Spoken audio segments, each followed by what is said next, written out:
সর্ষে পোস্ত, কয়েকটা কাঁচা লঙ্কা,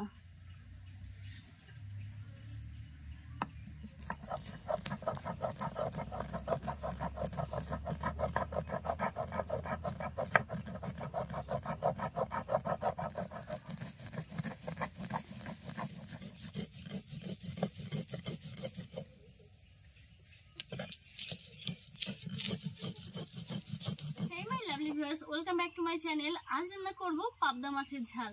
তোমরা ভিডিও শুরুতেই দেখেছো আমি সর্ষে, কাঁচা লঙ্কা আর পোস্ত বাটছিলাম। তো এখনো বাটাটা কমপ্লিট হয়নি, পুরোটাই হয়ে গেছে, প্রায় সামান্য একটু বাটা দিলেই হয়ে যাবে। তো আজ এই বাটা মশলা রান্না করব পাবদা মাছের ঝাল। আশা করছি তোমাদের রেসিপিটা ভালো লাগবে আর তোমরা শুরু থেকে শেষ পর্যন্ত দেখবে। আর এই দেখো, মাছ আনার আগে এখানে চলে এসছে আমার ছোট পুচকি। এর একটা মা আছে, মাটা কিন্তু পুরোটাই এর মতো দেখতে, তার জন্য ওর মার নাম হচ্ছে পুচকি আর ওর নাম হচ্ছে ছোট পুচকি। তো পুরো জেরক্স কপি হয়েছে ওর মায়ের। তো আমি রান্না করছি, এখানে এসে শুয়ে পড়লো। আর আমি এখন মশলাটা বেটে নেই।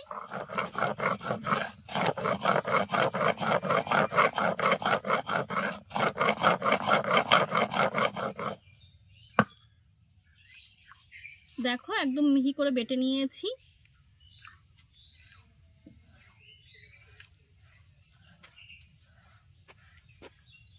রান্না করার সময় বাটাবাটি করতেই আমার সব থেকে বেশি কষ্ট হয়, খুব কষ্ট করে বেটে নিলাম।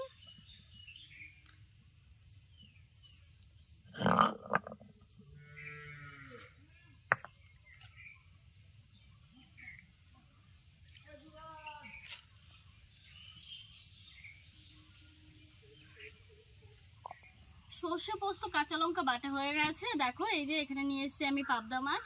খুব বেশি একটা বড় মাছ পাওয়া যায়নি, তো বাজারে যেটা পাওয়া গেছে এটাই নিয়ে এসেছি।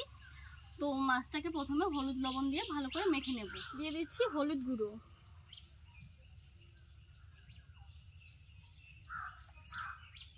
লবণ,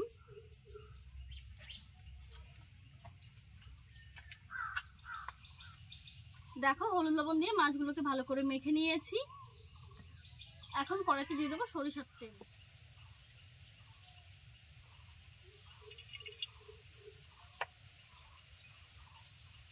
তেল গরম হয়ে গেছে, এদিকে গরমে আমিও পুড়ে গেছি। চলো এই মাছগুলো ভেজে নিই।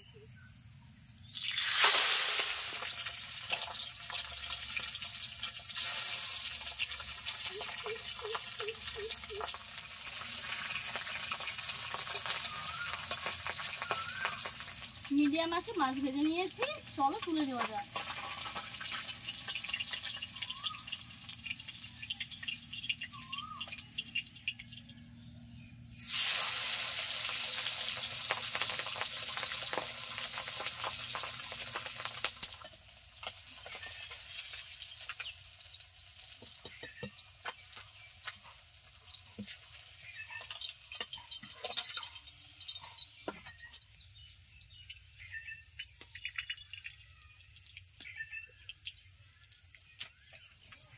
সবগুলো মাছ ভাজা হয়ে গেছে, এই কয়টা রয়েছে, তো চলো ভেজে নেওয়া যাক।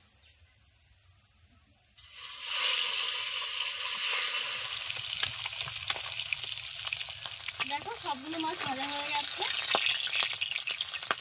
তুলে নিচ্ছি।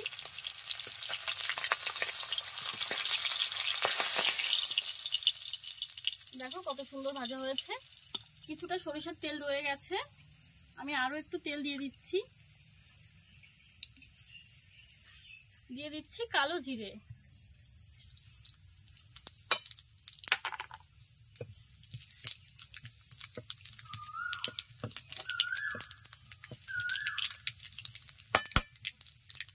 এখন দিয়ে দিচ্ছি একটু টমেটো বাটা। টমেটো বাটতে গিয়ে পুরোটাই পড়ে গেছে, এটুকুনি রয়েছে, বাড়িতে ছিল না তাই এটুকুই দিয়ে দিলাম। তোমরা একটু বেশি করে দিয়ে দিতে পারো।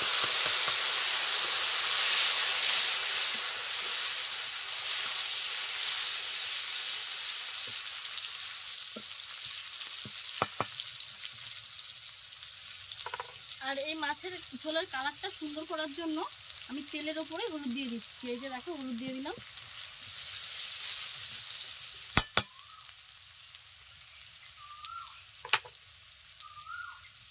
দিয়ে দিলাম লবণ। আর এখন দিয়ে দিচ্ছি সর্ষে পোস্ত ও কাঁচা লঙ্কা বাটা।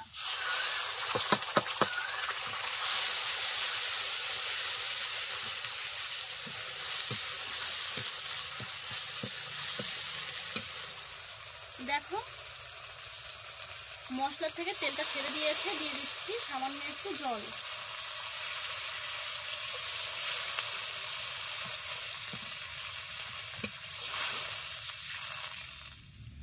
অনেকগুলো মাছ রয়েছে, জল আর একটু লাগবে, একদম অল্প দিলে হবে না।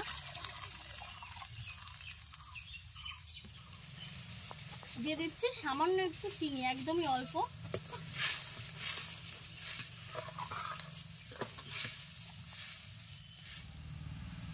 দেখো ঝোলটা টকবক করে ফুটছে, ভেজে রাখা মাছগুলো ঝোলের উপরে ছেড়ে দেব।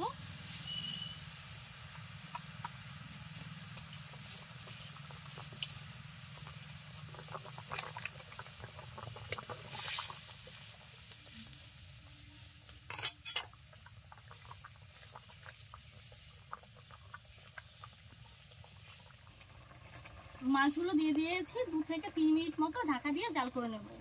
ঢাকা দিয়ে 2-3 মিনিট আমি জাল করে নিয়েছি, এখন ঢাকনাটা খুলে নিচ্ছি।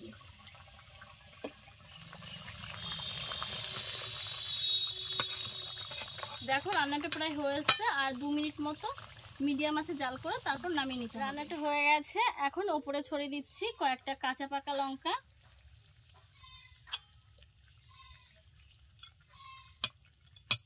তো চলো এবার নামিয়ে নেব।